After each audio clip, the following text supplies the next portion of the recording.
بسم اللہ الرحمن الرحیم۔ السلام علیکم۔ اردو کہانی سینٹر میں خوش آمدید۔ آج کے اس ویڈیو میں آپ کو ایک معصوم لڑکی کے اوپر بیتی دکھ بھری سچی کہانی سنانے چاہ رہی ہوں، لیکن کہانی سنانے سے پہلے نئے آنے والوں سے گزارش ہے کہ اردو کہانی سینٹر کو سبسکرائب کیجیے اور ہماری ویڈیو سب سے پہلے دیکھنے کے لیے بیل آئیکن کو کلک کیجیے۔ چلیے شروع کرتے ہیں کہانی۔ شام ہو چکی تھی۔ اس وقت میرے کلینک میں مریضوں کا رش ہونے لگتا تھا۔ میں ایک مریض کا معائنہ کر رہا تھا کہ اچانک ایک آدمی اندر آیا اور چلانے لگا۔ اس کا پورا جسم پسینے میں شرابور تھا۔ کہنے لگا، ڈاکٹر صاحب میرا ہاتھ کاٹ دو، مجھے بہت تکلیف ہو رہی ہے۔ درد کے بارے وہ بمشکل ہی بول پا رہا تھا۔ میں نے اسے ریلیکس رہنے کا کہا اور بیڈ پر لٹا کر اس کا معائنہ کرنے لگا۔ اس کی چیخوں کی آواز سے پورا ہاسپٹل ڈسٹرب ہو گیا تھا۔ سب لوگ میرے کمرے میں جھانکنے کی کوشش کر رہے تھے کہ آخر مسئلہ کیا ہے۔ میں اچھے سے دیکھ چکا تھا، اس کے ہاتھ پر کسی زخم کا نشان تک نہیں تھا۔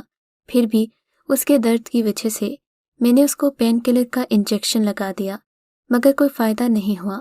وہ بھی مسلسل چلا رہا تھا، میرا ہاتھ کاٹ ڈالو، ایسے یہ درد نہیں جائے گا، میرا یقین کرو، مجھے بہت تکلیف ہے۔ میں پریشان ہو چکا تھا۔ مجبوراً میں نے اسے نیند کا انجیکشن لگا دیا۔ تب جا کر اس کی آہو بکا کچھ دیر کو تھمی۔ میں نے ڈیوٹی ڈاکٹر کو کہا کہ اسے لے جا کر ایکس رے بھی کرواؤ اور باقی ٹیسٹ بھی لکھ کر دیے۔ وہ اس وقت غنودگی میں تھا۔ وہ لوگ اس کے لیے گئے چیک اپ کے لیے۔ 20 منٹ تک اس کی ایک ایکس رے رپورٹ میرے ہاتھوں میں تھی۔ اس کا ہاتھ بالکل ٹھیک تھا، مگر میں سوچ رہا تھا کہ آخر کیا وجہ ہے کہ وہ درد سے بلبلا رہا ہے۔ میں نے دیکھا اسے ہوش آ رہا تھا۔ ہوش میں آتے ہی وہ پھر سے تڑپنے لگا۔ اچانک اس نے میرے سرجیکل آلات میں سے ایک اوزار اٹھایا اور اپنے ہاتھ کی ہتھیلی پر اس زور سے وار کیا کہ بمشکل میں نے اس کے ہاتھ سے وہ اوزار چھینا۔ اس کی آنکھیں تنی ہوئی تھیں اور وہ اب بھی زور زور سے چلا رہا تھا، اپنی ہتھیلی کی طرف اشارہ کر رہا تھا۔ یہاں پر درد ہے، اسے کاٹ دو۔ میں نے اس کی ہتھیلی پر کچھ کٹس لگائے، اس کی پٹی کر دی اور کہا، دیکھو میں نے تمہارے اندر سے وہ چیز نکال دی ہے جس کی وجہ سے تمہیں درد ہو رہا ہے۔ اب کیسا محسوس کر رہے ہو؟ میں حیران رہ گیا جب وہ مسکرانے لگا۔ اب تکلیف کم ہو گئی ہے ڈاکٹر صاحب، اب میں بالکل ٹھیک ہوں۔ میں غور سے اس شخص کو دیکھنے لگا۔ وہ خوش شکل ایجوکیٹڈ بندہ تھا، جینز شرٹ میں ملبوس تھا۔ حلیے سے تو وہ کافی ڈیسنٹ لگ رہا تھا، مگر مجھے اس کی وجہ سمجھ میں نہیں آ رہی تھی کہ وہ بلا وجہ اتنا شور کیوں کر رہا تھا۔ اسے آئے ہوئے 2 گھنٹے ہو چکے تھے۔ اب وہ جانے لگا تو میں نے اس سے اس کا فون نمبر مانگ لیا۔ جانے کیوں مجھے بہت تجسس ہونے لگا تھا۔ میں اس کے اس رد عمل کی وجہ جاننا چاہتا تھا۔ اس کا نام ایان تھا۔